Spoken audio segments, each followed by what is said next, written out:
À la limite, ce que tu peux faire, tu descends là et puis quand vous arrivez au bout, il y en a quelques-uns qui descendent, qui font les parcelles et rentrent en travers. Là. Il ne faut pas beaucoup de monde pour faire les rentrées.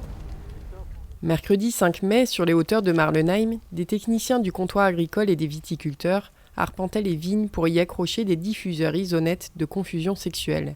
Cette démarche s'inscrivait dans un essai Vitivina plus large, destiné à comparer différentes techniques d'application de confusion sexuelle pour lutter contre les tordeuses de la vigne, Eudémis. Et nous avons 3 modalités à mettre en place. Donc, nous venons de mettre en place une modalité classique de référence, donc confusion sexuelle par la méthode Isonet LE. Et donc 2 autres modalités, donc une qui sera mise en place tout à l'heure. Donc confusion sexuelle sous forme d'un gel qu'on dépose sur le tronc de la vigne, sur la souche, et qui va diffuser tout au long de la saison, qui est biodégradable.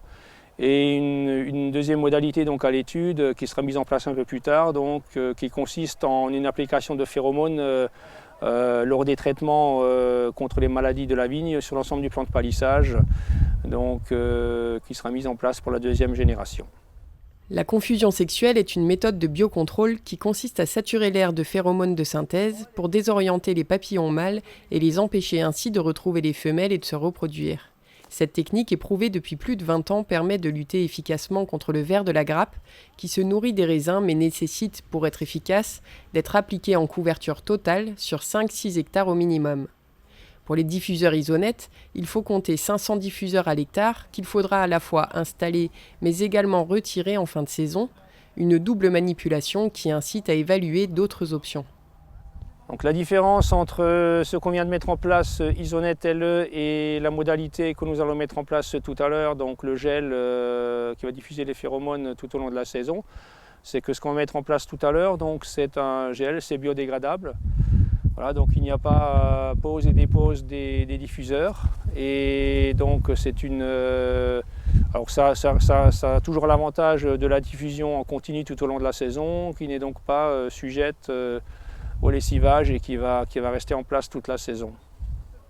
Ce gel ou cette cire, en cours d'homologation, a été présenté par un responsable clientèle de Corteva Agriscience. Pour le moment, c'est que de l'Eudémis. Et après, on aura des presse-pompes pour Eudémis et Cochilis en même temps.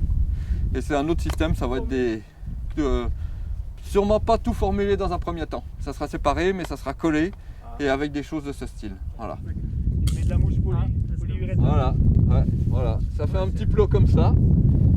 Et puis après, ça va sécher tout doucement, ça va faire une croûte. Et il ne faut pas faire un colimaçon, il faut que ça soit un plot. Voilà. La technique d'application, en fait, on a des cartouches de cire d'une centaine de plots. On va mettre cette cartouche dans une chambre de compression. On va mettre à peu près 5 bars dans cette chambre. Et ça va nous permettre de pouvoir mettre de façon régulière les boules de cire tous les 5 ou 6 cep au niveau des lignes, un rang sur 2 à peu près. Il faut faire le calcul, bien entendu, au niveau du vignoble, pour répartir de façon homogène sur la parcelle les phéromones. 500 plots par hectare, sachant qu'il faut prendre en compte aussi les bordures. S'il y a des bordures qui sont plus favorables aux ravageurs, là il faudra doubler la densité sur la ligne qui borde les haies, les chemins, des habitations, des choses de ce style.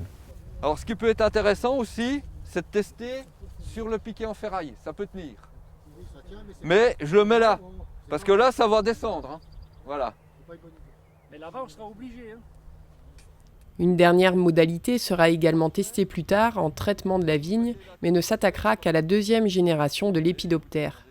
Donc nous allons apprécier l'efficacité de ces différentes techniques les unes par rapport aux autres, donc de 2 manières. Tout d'abord en disposant des pièges sexuels dans les îlots confusés et à l'extérieur, donc pour vérifier dans les îlots confusés l'absence de capture de papillons. Et donc deuxième chose, donc, tout au long de la saison, nous allons faire donc, des comptages sur inflorescence puis sur grappe pour vérifier l'absence de chenilles, de larves. Voilà, et donc on va comparer ça donc, par rapport à des observations donc, qui seront faites à l'extérieur de la zone de confusion aussi, donc, qui sera la référence insecticide classique. Les résultats de cet essai seront communiqués lors de réunions techniques et de rencontres. Par rapport aux autres vignobles en Champagne. Voilà.